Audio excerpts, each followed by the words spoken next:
In this episode, you will discover why the woman who you think you've lost didn't actually go anywhere. She's just under the waves right now, and how to find your way back to her. Welcome to the Midlife Reinvention Podcast, a podcast helping women in career and life transitions achieve clarity on their next steps so they can transform uncertainty into an energizing next chapter. I'm your host, Kavita Ahuja, and the founder of It's My Time Now Coaching. If you're wondering what's next in your career or life, you are in the right place. Through solo and guest episodes, you'll gain practical tips, tools, and inspiration to help you uncover blocks, gain confidence, and be, do, and have what you want. I rediscovered myself after the age of 50, and I know you can too. It's my time now to help you do just that. I'm so excited you're here. Let's dive in.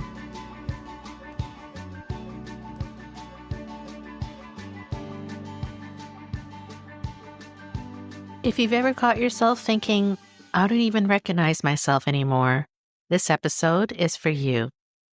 In this episode, you'll discover why that feeling doesn't mean something is wrong with you. It means something is reorganizing. You will learn what to ask yourself instead of, I don't know. That unlocks wisdom you didn't realize you had. And you will hear a powerful practice called whispering yourself home that you can use anywhere to remind yourself that who you are didn't go anywhere. You'll need to stay to the end for this one. Hello, and welcome back to another episode of the Midlife Reinvention Podcast. I'm really pleased to introduce today's guest as Marie Cruz. Marie is a certified grief guide. She's a life coach, speaker, and a best-selling author who has spent over 15 years helping women step into their power. After navigating profound personal loss, along with divorce, entrepreneurship, and her own midlife identity shifts, Marie turned her lived experience into a powerful body of work centered on inner healing and self-trust. What I love about Marie's work is something I often say here on the podcast. The answers we're searching for aren't something somewhere outside of us. They're already within us. And sometimes we just need support to uncover them. So, Marie, I'm so glad that you're here today. And how are you doing? I'm doing really well. And I just want to thank you for providing the space for me to tell my story, but also to just spread the message of hope and healing. Yes, that's so important. Marie, you've described going through multiple transitions, like you went through divorce, you had some loss, and you're an entrepreneur and perimenopause and all of those. And then just for listeners who are going through these same kind of transitions, at what point did you realize that this just wasn't just a change, but kind of a reorganization of who you were? How did you even begin navigating that without kind of losing yourself, or are you still navigating it? Well, I'm still navigating the perimenopause. I'm pretty close. I'm pretty sure I'm in menopause, but what I'm understanding is it's not over just when your body stops cycling. So yeah, I am still in it, but especially with profound loss, you don't get out of it. Mm-hmm. So I'm still navigating all of it. But to answer your question, the thing that really shifted me, it was when I realized, oh, this is a reorganization of my identity, was this perimenopause stuff. Looking back, I understand physiologically and psychologically and emotionally what happened, that I was reorganized when I lost my son. Our identity shifts with these big changes, but perimenopause, I think, was the biggest. And that sounds so crazy to even say out loud because I lost my son. Yes. I think what happened to me in perimenopause is that my normal, high functioning, push through, just go get it done brain kind of went offline. And that was so disorienting because I didn't know what was happening. So when I lost my son, I had years of therapy and recovery, like healing from life and trauma and all kind of things. And I knew what was wrong when I lost him. I knew where to look. I knew, okay, read books on grief, process the grief, allow the pain. I knew I had systems in place, my journal writing process that could walk me through back to myself. That wasn't the case for perimenopause because I didn't even know it was a thing. I didn't even know what was happening to me. And I remember thinking, why couldn't I lose my mind when I lost my child? It would have made more sense and the world would have probably given me more of a pass.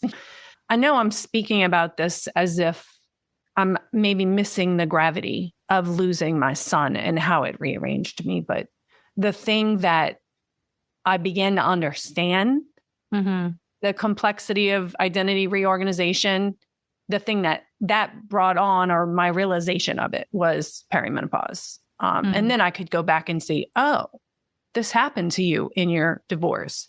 This happened to you when you lost your mom and when you lost your son. I just didn't know because I was just plowing through. I was just making it. I was surviving. Yes. Well, firstly, I want to say I'm so sorry for that profound loss for your son. And that's something that I can't even imagine. So I really I'm sorry for your loss.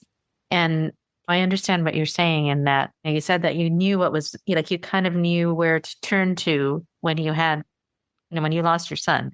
Whereas perimenopause, it's like, it's a little bit of an unknown, right? Like even though there's support, it's just, sometimes just women just don't know where to find it or how to get it. And you mentioned even before we got on, like about this fogginess and this disconnectedness. And then I think women immediately assume that there's something wrong with them. Right. And I spent 2 years thinking I might have like a brain tumor or early onset dementia. That's how much my mind was impacted. And for that long, I just kept thinking something's wrong. I don't know what's wrong. Maybe I'm crazy. And because there was no framework for me that this could happen to me because of hormones. I didn't know. And I thought, how did I get to this age and not know this information? So that part was so scary. Yes. A nameless thing that could be just like mental illness or, Yes. So how do you, through your own experience, right, through this experience of not knowing or immediately assuming that something is wrong, how do you actually help women identify the difference between like, I'm broken, something's wrong with me, and versus I'm actually in transition, I'm actually going through perimenopause, I'm going through these things? How do you identify or help them delineate the difference between these two things? I always just go back to my own experience of I had to check the boxes. I had to evaluate, is what's going on with me psychological? Is it physiological? What was perplexing was I had all this brain fog and all this disconnection, this kind of observing myself phenomenon going on, but I was very still functional. So from my experience, it was like, okay, these are the things happening. Dementia will look like this. So I went to the information piece. Like if it were dementia, it would look like this. If it were a brain tumor, it would look like this. What does it look like? And what are the other things it could be? And then after fighting with it for a while and looking and feeling really crazy, but then functioning so well, I had some physical symptoms that really cued me in. And I went, oh, this is for sure hormonal, at least on some piece of it. It was hormonal. So I was like, okay, well, if it's hormones, and I had become so desperate that I was like, I don't even care what y'all give me, but I can't stay in this. I can't function like this, because through all the things I had been through in my life, and I had been through many, I had never suffered with depression. high functioning anxiety my whole life, but never depression. And I was getting depressed, and I knew my background's in psychology. So I knew what it looked like and what I was feeling, and had some thoughts that were scary. So once I got the cue, like, okay, Marie, this is hormones. Now I know where to target, at least to get my mind back on track and to learn how to navigate the new Marie that I'm calling Marie 3.0, because we have our early selves, and then we have our motherhood years, or our mid years, not midlife, but and then we have what I'm calling 3.0. We have the next Marie, who's not caregiving for children, who's just in her own world, living her own life, and right now kind of sort of reinventing who I am, or recalibrating to who I am. So that's my direct input would say, look for the physiology, look for the psychology, and then look for the hormonal. So it's about not ignoring those things, I think, right? Right. It's right. It's like when you, and we know, I mean, I'm deeply intuitive and introspective. So when this started setting in, I was maybe about 3 or 4 years into the loss of my son. So I was still chalking up a lot of things to that, because loss in general reorganizes us. It impacts us. But the loss of a child truly does reorganize your entire sense of self. And for me, and for the hundreds of people I've either witnessed or read about or worked directly with, so I was giving a lot of latitude to the grief process. I withdrew a lot. And this was different. It was just, I would say, outside of child loss, it was the most impactful thing that's happened to me, for sure. Yeah. And I've been through a lot of things. You had mentioned that you speak about really kind of allowing both the joy and grief to coexist with one another. And that I think that's interesting, because many women believe that they need to fully resolve their pain, right, before they're allowed to feel joy again. So tell me about that, and what does this coexistence actually look like in real life? How allow both joy and grief to coexist?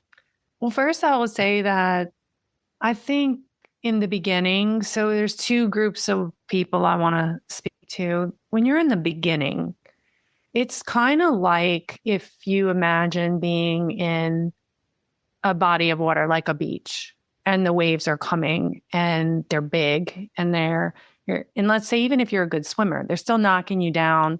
They're still just taking you under, and you're kind of at their mercy.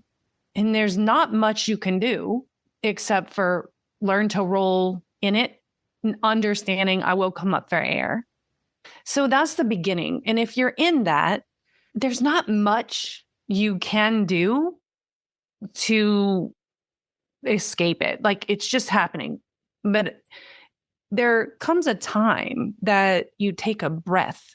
You can catch a whole breath, and you can decide. Now, I believe in those moments we have to decide, and then we decide again and again. That was my personal experience. The women I'm working with that are taking that breath, and they're deciding that they don't want this. This is a very nuanced term, but they don't want the loss of their child to define them. It does define you, but you don't want it to be the only definition of you. Right. And so that group of people, when you're there, so not hurrying people along, right? Because it's very something you want to hold your grief. You want to hold it gentle, right? And let it be. So when we get there, when someone's ready, I would say the next idea is that we live in a society that, by and large, is just very inculcated into the statements that I believe are limiting, which are, you're never going to be okay. You can't be okay. you shouldn't be okay because what good mother would be okay? Like those messages are very prevalent in our society. That was my experience. And again, the experience of many of the women and the mothers that I'm working with. However, underneath that, I think there's when you're in the first throes of any deep grief, there feels like connection. And the connection is to them in the sorrow.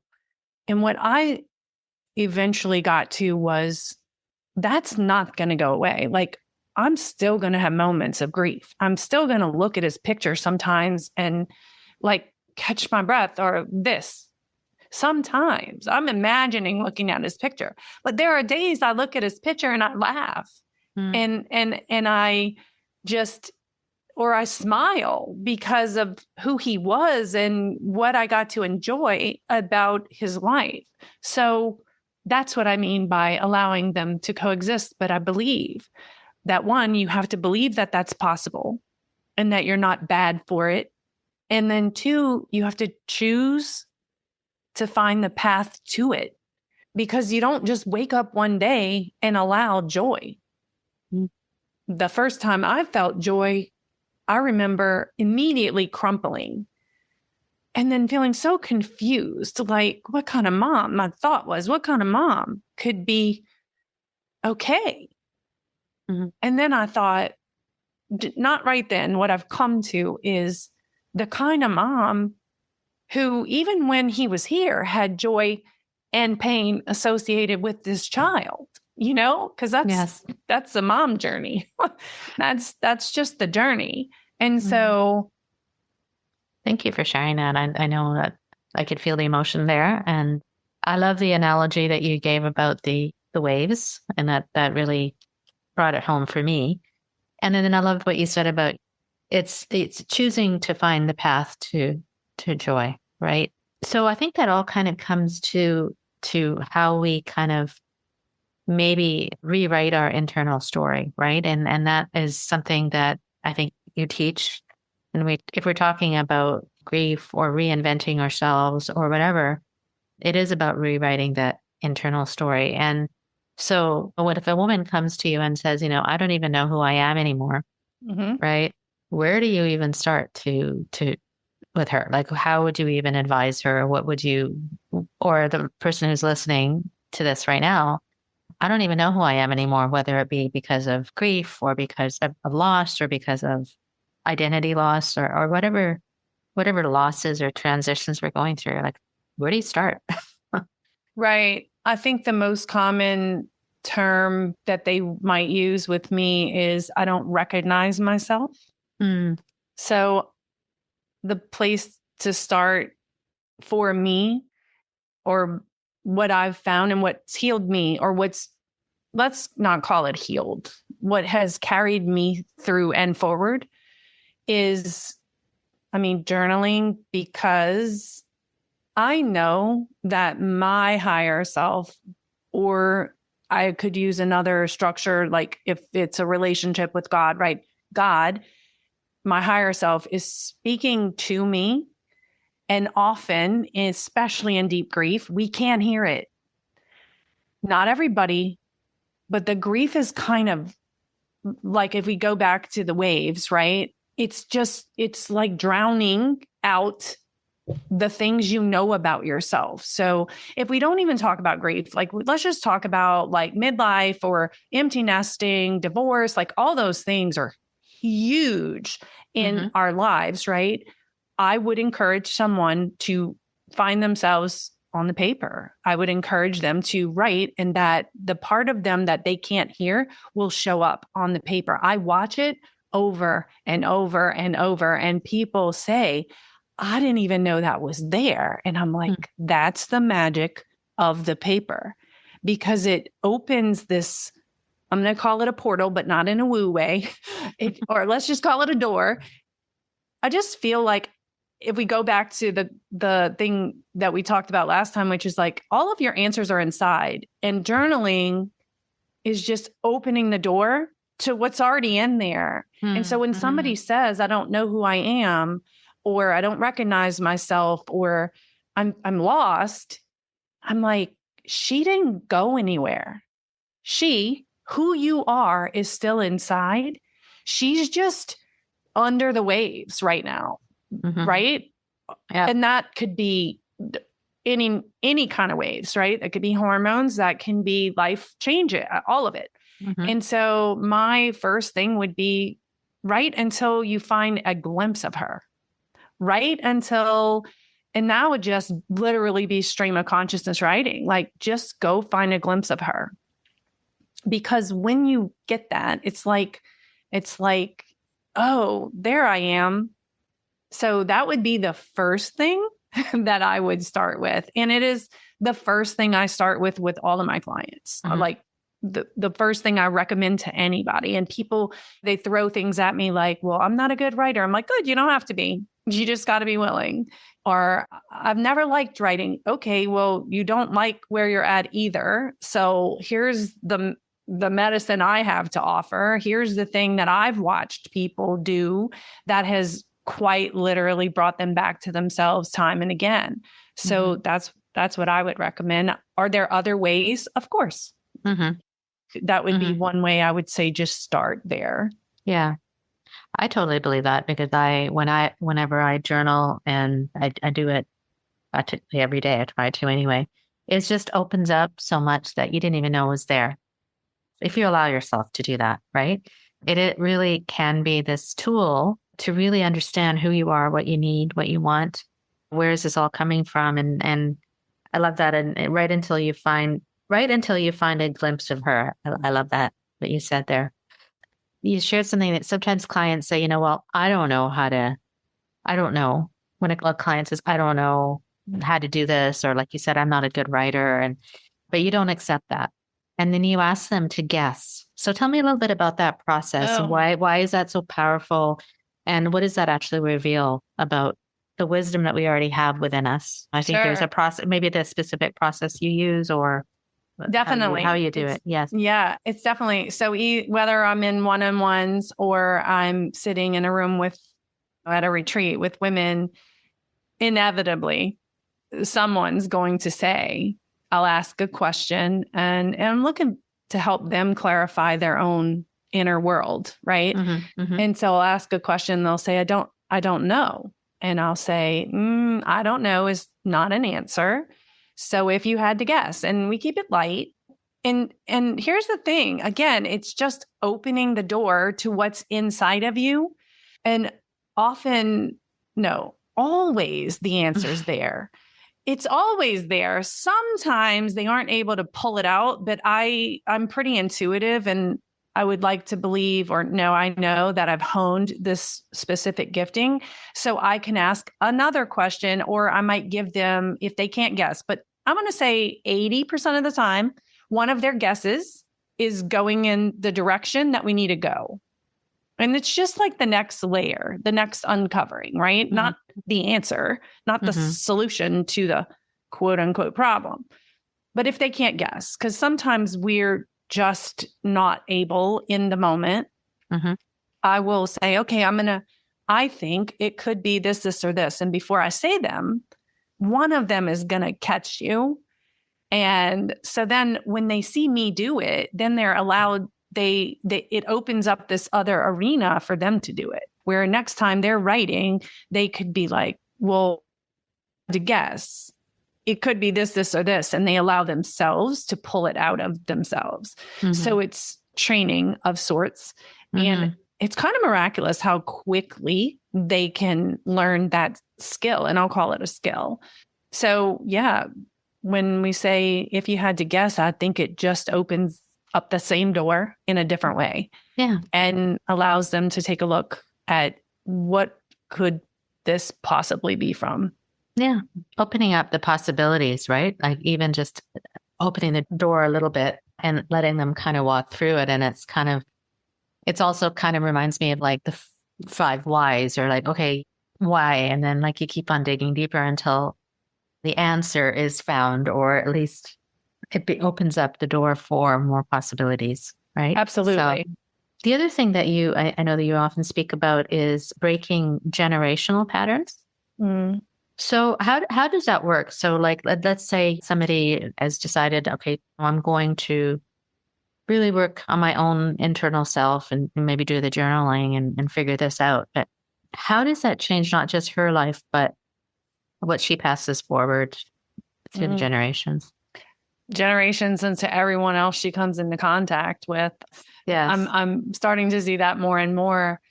So it's when we take back our truth, when we live in it, walk in it, our whole vibration, our whole energy body changes. And when one person in a relationship changes, everyone else has to change, because the dance of energies, the dance of personalities or dialogue or whatever it is we do with other human beings cannot remain the same if I'm showing up differently. So if I was to give a specific example, I have a situation going on right now with my daughter, and she's pregnant and she's in Guatemala, and we've had some back and forth. We have a long history. We're really close, but there's still history. I was very in survival mode raising her, and I was young. I was 18 when I had her. So kind of grew up together. And so when I dropped the push, I need to be there, I need to protect her. She's 33, by the way, just for reference, because that never goes away, right? No, it never does. No. So I'm like, when I stopped the push, when I decided what's best for me, not for her. Remember, she's 33, not 5. It was miraculous what happened in our relationship almost instantaneously. She began to give me more information. So that's a current example. It was like it built safety. But here's the thing. It wasn't that I gave her what she wanted. I did. But the safety was built in me honoring me. And so I have another friend who has a daughter, and she's going through a lot. The mom and the daughter is going through a lot because of the ex-husband. And it's a lot. Yeah. And I keep encouraging my friend that as you heal, she will heal from your security. Like, you will feel powerful energy in your body, in your standing up for yourself, in your essence. And she's going to receive that. You don't have to turn around and say, hey, daughter, this is what I learned today. You move differently. You speak differently. You own your internal, or your not internal, but your value. You show up differently. And when we show up differently, everybody in our aura has to change. So that's what I mean. I think that's how we heal generations, because we don't then impose our wounds on our children.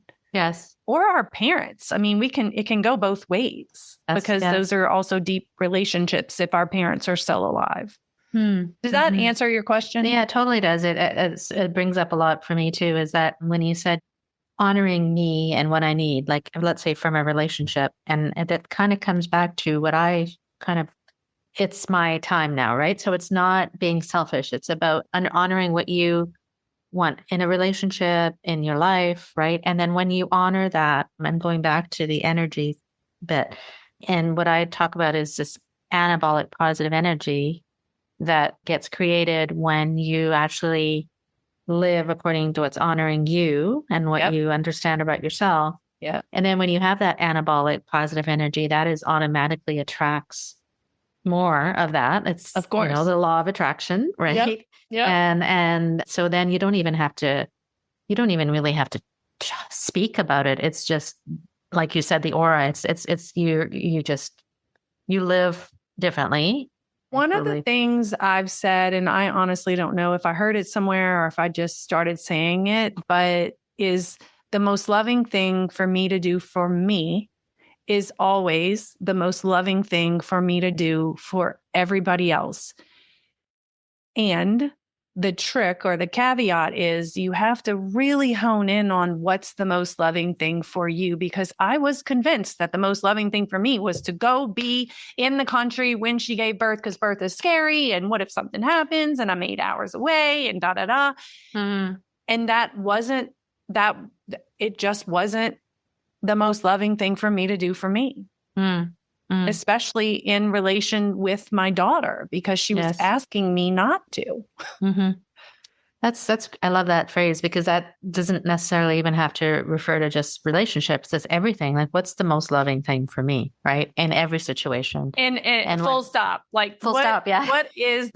What do I need, not on a selfish level, but on a selfish level, right? As long as it doesn't negate somebody else's human experience, it is, I mean, even if you think about extreme things, like, or not even extreme, but like things that are inconvenience, the most loving thing for me to do, if I am able, is to help my husband any kind of way he needs me to help him, as long as it doesn't infringe on my autonomy. Right. But sometimes it doesn't feel good. I don't want to go to the store at 2 a.m. if he's sick, but the loving thing for me to do is to be a good human.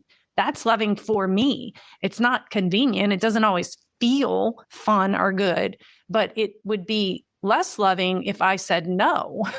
Yes. And I don't mean when somebody's crossing our boundaries. I'm talking about like when it doesn't necessarily feel cheery when we're doing the most loving thing for us. Like, I still wish that my daughter and I had a relationship that she would be like, no, Mom, I really want you there, but that's not the case. And that's okay. That's okay. And that's okay. That's okay.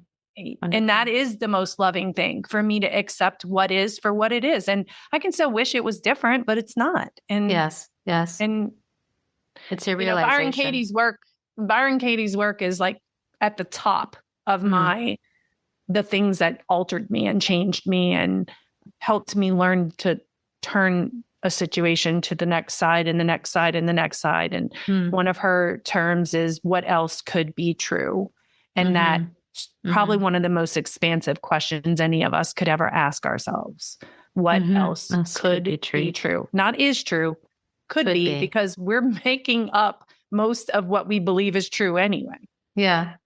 It's about the possibilities, right? That's the similar to what you said when they say, I don't even know who I am anymore, or where if you could guess. If you could guess. Yes. And so sometimes when the women I'm working with are stuck, I'll use that. I'll say, okay, what else could possibly be true? And it's amazing that we've decided somebody's motive or their whatever. And we say, what else could be true? We could come up with 5 things easily. And I also tell them, like, sometimes our brain just needs another option to release the like clause you have in the one idea you think it is.